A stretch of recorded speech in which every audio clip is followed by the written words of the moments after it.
Hello and welcome to Through the Bible with Les Feldick. An Oklahoma rancher and farmer, Les Feldick has been teaching homestyle Bible classes for 20 years in Iowa, Oklahoma, and Texas. Les Feldick's unique style of Bible teaching has made the books of the Bible come to life. When Les is teaching, it's so interesting that people say time just seems to fly by. And now, here is Les Feldick. Okay, let's get everybody going again, and we're going to buy up the time because these 30 minutes go so fast. I'm going to bring you right back again, if you will, to 1 Corinthians chapter 15, and we're going to jump in right where we left off in our last program, which would be in verse 23. While you're looking that up here, and for those of you at home, we want to again remind folks that we do have all the programs available on video, in little books, and now on the audios. And if you're interested, you just drop us a note and we'll get the information to you. Again, we have so many questions come in. Well, who supports you? Well, nobody except everybody. And just because we don't mention money or ask for it doesn't mean that we don't have to pay our bills. Television time is not cheap. But we have found we've never had to ask for money. Now, we don't have a lot of money. I got my bookkeeper back here, and more than once she said, Les, we've only got $350 in the bank. So we have to take that into consideration. So we don't run on a great big surplus. But whatever, we do just thank God for all of you who write and all of you who support. I mean, it's just unreal. Iris and I almost just about shed tears once in a while at the outpouring of your letters and your contributions. And I've said it before and I'll say it again. Unless it gets an awfully lot bigger, we read every single letter that comes. Don't think for a minute that we don't. And some of them, you know, if they've got questions and so forth, why we read 2-3 times. But we love to have you write to us. We love to hear what's transpiring out in your situation. Okay, now let's come right back then to 1 Corinthians chapter 15, and coming in again at verse 23, but every man in his own company, or order is the word in the King James, and then as we saw in our last half hour, that means that Christ and the first fruits was the first little group of resurrection people, and then came the main harvest, which I feel is the body of Christ, those who have been saved during this age of grace. And then after the tribulation has run its course and we go into the kingdom for an extra 75 days, then the Old Testament saints, which of course would include Daniel and all the rest, and the tribulation saints, will be resurrected in their company. All right, but before we go any further, like I said in the very first program this afternoon, I got the lines on the board. And it's been a long time since I've put my timeline up there, and I know this has opened a lot of eyes over the years to see how historically God's plan of the ages just keeps unfolding. And to give you first where I'm going to go on my timeline, I guess I'll have to take you away from 1 Corinthians and go back to Psalms chapter 2 for just a second, and all the way back to Psalms, the 2nd chapter, which I have always referred to as the outline of the Old Testament prophetic program. Now, I've made the comment on this program umpteen times that all prophecy, all true prophecy, is directed only to the nation of Israel, and usually, maybe not always, but usually that prophecy will be within a time frame. In other words, the first real prophecy given in the Old Testament was when God told Abraham that the children of Israel would end up in a land that wasn't theirs and they would be in slavery. And he was speaking, of course, of Egypt and how that afterwards they would come out and they would come back to the land of Canaan. Now that was a distinctive prophecy of what would happen years down the road. But he put it in a time frame. 430 years, see? And then you get to Daniel chapter 9, and Daniel writes that 490 years are determined upon your people Israel. And there comes the prophecy again leading up to the crucifixion, and that's where we get our idea of the 7 years of tribulation. That was prophecy concerning Israel. Now there is nothing in the Old Testament, prophetic or otherwise, that connects it to the church, which is his body. Not a word. is there in the Old Testament of a 1900 and some year period of time where God is calling out predominantly, not exclusively, but predominantly Gentile. Not a word. And if people can just get that through their head, they've got the battle half won. But all right, now in Psalms chapter 2 then, we see the brief outline of this Old Testament prophetic program given to the Jew. All right, beginning at verse 1. Why do the heathen or the Gentiles, the non-Jew, why do they rage? And why do the people? Well, naturally, there's only one other group of people in humanity, and that's the Jew. So if the Gentiles rage, then the others would have to be the Jews, and they imagine a vain thing. And then verse 2, the kings of the earth set themselves, and the rulers, that is of Israel, take counsel together. Now remember, even though Peter only blames the Jew in Acts chapter 2, yet we cannot just blame Israel for the crucifixion. The Romans carried it out. The Jews demanded it, but the Romans carried it out. So here's the word, together. They did it in consort. And so together they take counsel against the Lord and His anointed, and they said, let us break their bands, that is God's desire to rule. Let us break their bands away and cast their cords from us. In other words, they rejected His offer of being the king. You know that. And that was the whole scope of His earthly ministry. He had come in fulfillment of all these prophecies that Israel would have the divine Son of God as their king and their Messiah and Redeemer. But they rejected Him. They crucified Him. But Rome was involved, see? Now then, verse 4, He that sitteth in the heavens, in other words, the triune God who is still watching over all of this, He sits in the heavens and shall laugh at the foolishness and the stupidity, if I may use the word, of mankind. That here they had the king. He could have set up his kingdom. But what did they do with him? They killed him. They crucified him. They said, away with him. We'll not have such a man to rule over us. All right, now read on. He shall have them, that is, the Lord shall have these nations in derision. Now verse 5. Then, in other words, after having rejected the Messiah, they've killed him. Then He, God, will speak unto them, that is, the nations of the world as well as Israel, in His what? Wrath. See? Here's the prophecy concerning the final 7 years of tribulation. He shall speak unto them His wrath, and vex them in His sore displeasure. And then what's the next event? Yet have I set my king, where? On the holy hill of Zion. And where's that? Jerusalem, just south of the Temple Mount. And it's from Zion, you see, that Christ is going to rule in His 1,000-year reign.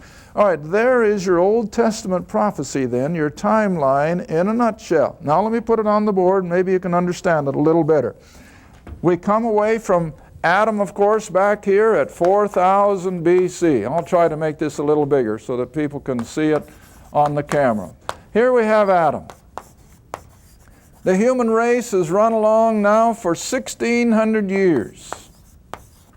1,600 years from Adam until the next big event in God's timetable, which is the flood, Noah's flood, which from the reverse side, of course, will be about 2400 BC. That's the flood. Now, this is in general terms. I know you can narrow it down a little year by year, but in general terms, Adam's race went for 1,600 years or up to 2400 BC, and then you had the flood. All right, the three sons of Noah come out of the ark, and under a whole new creation that came about as a result of the flood, then for 200 years they repopulated and they stayed there in the Middle East, and then in total rebellion against what God had instructed to scatter and to repopulate the planet, they gather at the Tower of Babel under one man called Nimrod. Now at Babel, in a total rebellion again against God's authority, the tower wasn't intended, of course, to actually take brick and stone all the way to heaven, but what was it? It was a place of religion whereby they could literally usurp the throne of God religiously. And that, of course, has always been Satan's goal. And so this was the whole idea at the Tower of Babel. They were going to replace the things that God had instructed with the things now that Satan is going to promote himself. And that's where every pagan, mythological, cultic, false religion, even on the planet today, has its roots. And you've heard me teach it over and over, that every false religion has its roots at the Tower of Babel. I was just reading, I think it was, somebody gave it to me, I think it was in the Reader's Digest Book of the Month, about this cult in Japan, where they put the poison gas in the subways here some time ago. Well, where did the old boy who became the guru of that cult, where do you suppose he went for his so-called enlightenment? To the Himalayas. And so who did he find in the Himalayas? Some Buddhist guru who supposedly gave him the enlightenment, supposedly, and he goes back to Japan and begins this cult. Well, already you can see, you go right through Buddhism and you go through these other Eastern religions, and where are their roots? The Tower of Babel. And so every cult that's on the planet tonight, I don't care who they are or what they are, every pagan religion, every mythological religion that has ever existed, they all run their roots right back to the Tower of Babel. Okay, one of the big highlights, of course, in the Old Testament economy. And so God scattered them. You all know the account of Babel, and it means confusion. All right, then another 200 years went by, and once again God does something totally different. He pulls off this mainstream of humanity, this man Abraham, and he brings about the nation of Israel by an act of a sovereign God. This didn't happen accidentally, but God sovereignly pulls out of the mainstream humanity through the man Abram, as he was first called, and he promises him the nation of Israel. Now, this will answer the question that I get so often in one form or another. Some will write and say, well, where did the nation of Israel begin? I've had others that write and say, well, where did the Gentiles begin? Well, now it answers it, doesn't it? The Gentile line, as we understand Gentiles, is this mainstream of humanity coming from Adam, coming from the three sons of Noah, coming through the nations scattered at the Tower of Babel, and they just keep on going. This is the Gentile stream of humanity, and out of that stream of humanity, God pulled the little nation of Israel by virtue of separating the man Abraham, who, like I have made comment before, was not a Jew. He was born of Syrian parents. His brothers were Syrians, you know that. And when Isaac went up to Haran to get a wife from his uncle, what was Rebekah? Well, she was a Syrian. And then later on, Jacob goes up and he gets his little wife from his uncle Laban, and what was Laban? He was still a Syrian. But by virtue of God's decree and God's work of sovereignty, he declares that this man Abram now is the father of the Jewish race. And so if you've ever wondered where does the Jew begin, he began when God separated Abram out of his family in Ur of the Chaldees, and by way of his wife, which he took from Ur, a half-sister, he has the first son, Isaac. And so I always tell people, I guess if you want to be real technical, the first real Jew then would be Isaac. But nevertheless, God refers to Abraham as the father of the Jewish people, even though he came from one of the other nationalities. All right, so now we have the nation of Israel has made its appearance, and from Genesis 12, now this is what's so amazing. All the first 11 chapters of Genesis, you see, cover the first 2,000 years of human history, just in 11 chapters. And then in chapter 12 of Genesis, we have the giving of the Abrahamic covenant, and I'm almost refrain from using it too much because I don't want to run it into the ground. But there is nothing more important, I don't believe, in all the Old Testament than this covenant that God made with Abram, as he's called early on, at 2000 BC, to bring about the nation of Israel.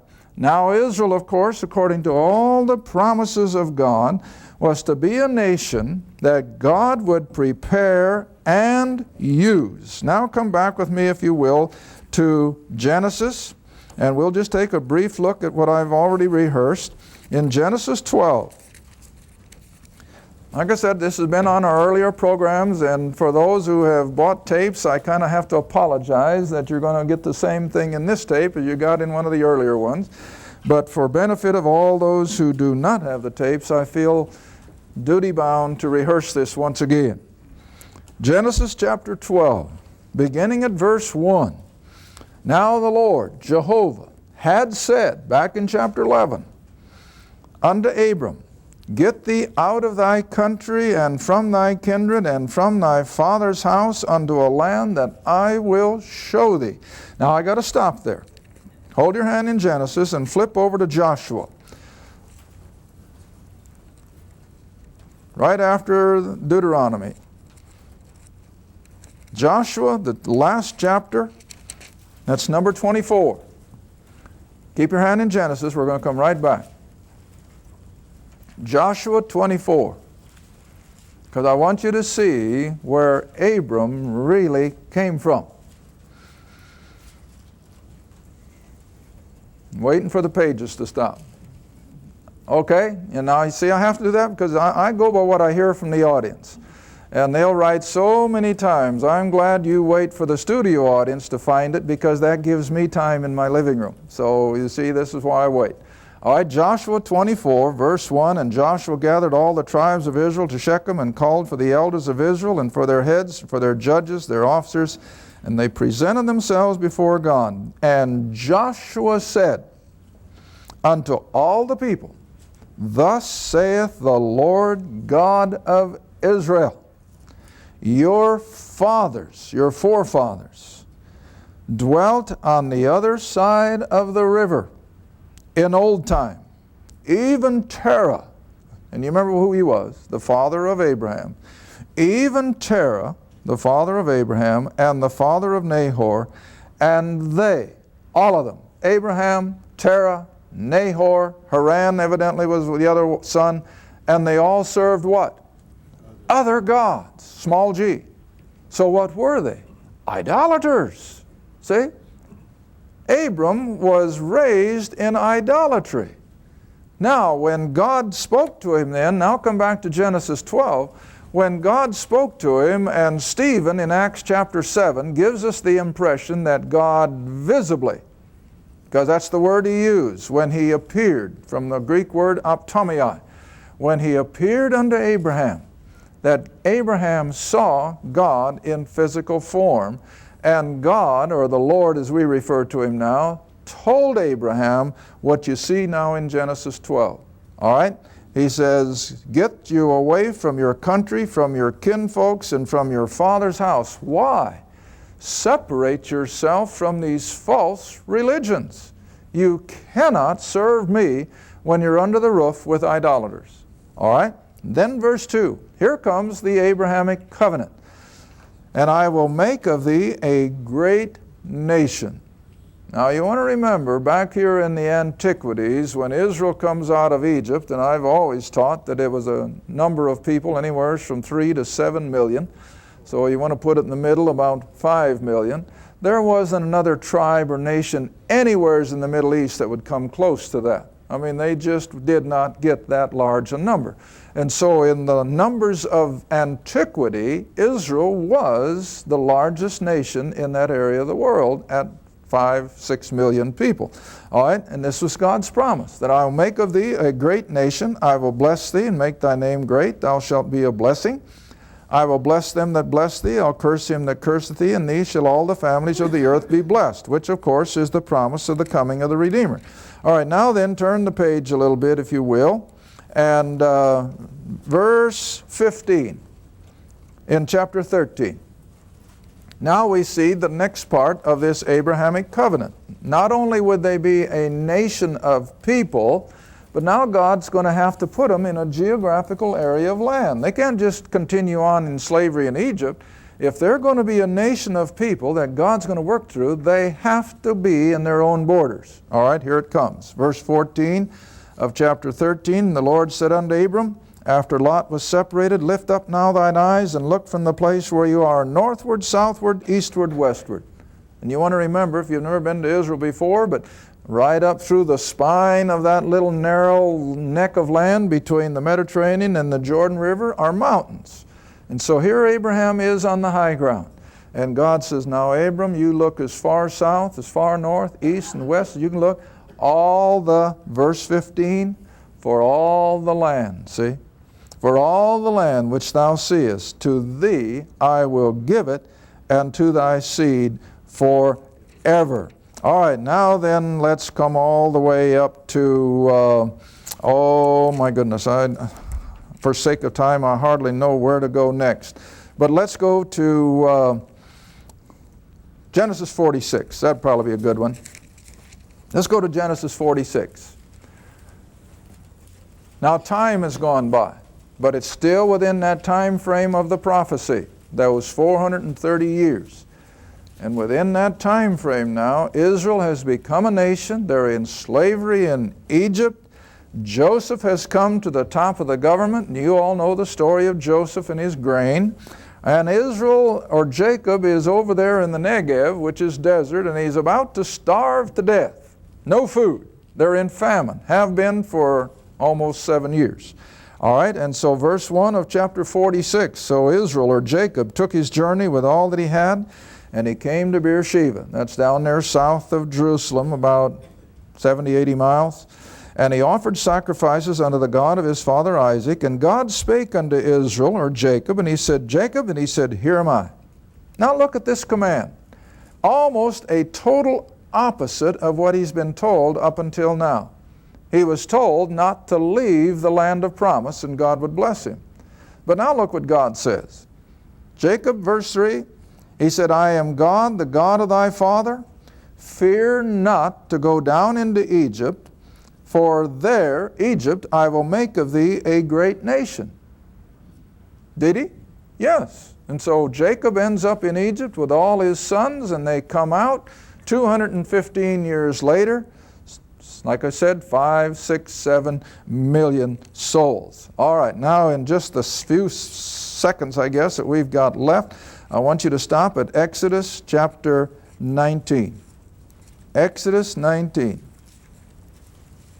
Oh, we got a few minutes. Okay, Exodus 19.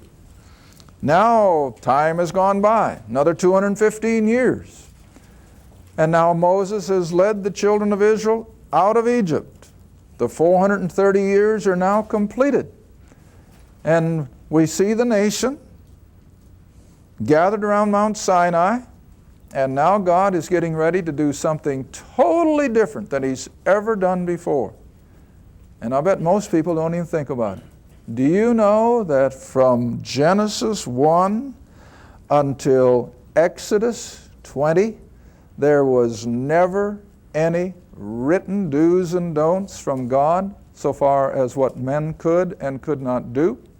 Do you know there has not been one single item of God-instituted worship until we get here? Oh, I know they probably brought sacrifices, but so far as having an organized system of worship, there has been none.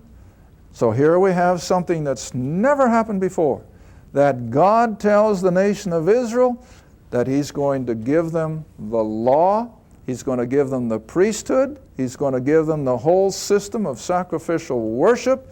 And for what purpose? To make them aware of God's holiness, to make them aware of his sovereignty, and to make them aware that God is preparing them for a future role in the midst of all the pagan idolatry that was now all the way around them. Now you want to remember, the whole world was steeped in idolatry now except for the offspring of Abraham. All right, now then look what he says in Exodus 19, beginning at verse 5. Exodus 19, beginning at verse 5. And the children of Israel encamped at the base of the mountain. Moses is up there talking with God, and this is what God tells him. Now therefore, if, see, there's the condition, if you will obey my voice indeed and keep my covenant, the one that he is about to give, the covenant of law, if you will keep my covenant, then you shall be a peculiar treasure unto me above all people. What does that do with the nation of Israel? Just like I got the line on the board, it lifts them out of that mainstream of humanity, and it puts them into that place of covenant relationship as God's favored, chosen people. Now we know that by the time we get to the book of Acts, when Paul so much as mentioned the word Gentiles to that Jewish audience, what happened? He had an uproar, a riot. Well, it all began, of course, with good intentions, that God intended this little nation of people to be a particular people of value that he could use to reach all those pagans. That was the whole concept. All right? Now look at it again in Exodus 19. So he says, you're a treasure unto me above all people. And why could God do that? Because all the earth is mine. What is he? He's sovereign. Oh, I can't drive that home enough. That God is sovereign. He created this ball of wax, and he can do with it whatever he wants. And man can shake their fist in his face all they want, and they'll never diminish God's sovereignty. And so in sovereignty, he says to the nation of Israel, I have made you of an intrinsic value to me because the world is mine. All right, now here comes the promise that if they would be obedient, God says, you shall be unto me. Now he's speaking to the nation of Israel. And you shall be unto me a kingdom of what? Priests. And anybody who knows anything about religion, the role of a priest is a what? It's a go-between, see? So every Jew was to be a prepared person to be a go-between someday down the road between the pagan world around them and Israel's God. All right? And you shall be unto me a kingdom of priests, a holy or a set-apart nation. These are the words which you must speak to the children of Israel. Now, most people can't understand that this is the purpose of Israel, that they were to be a kingdom of go-betweens. Thank you for watching Through the Bible with Les Feldick, a weekly Bible study. If you would like more information about the Les Feldick Ministries, a Bible study in your area, or about this program, write to Les Feldick Ministries, Route 1, Box 760, Kinta, Oklahoma, 74552. That's Route 1, Box 760, Kinta, Oklahoma, 74552. Through the Bible with Les Feldick is viewer supported, and your gift is appreciated. Thank you, and be sure to tune in next time for Through the Bible with Les Feldick.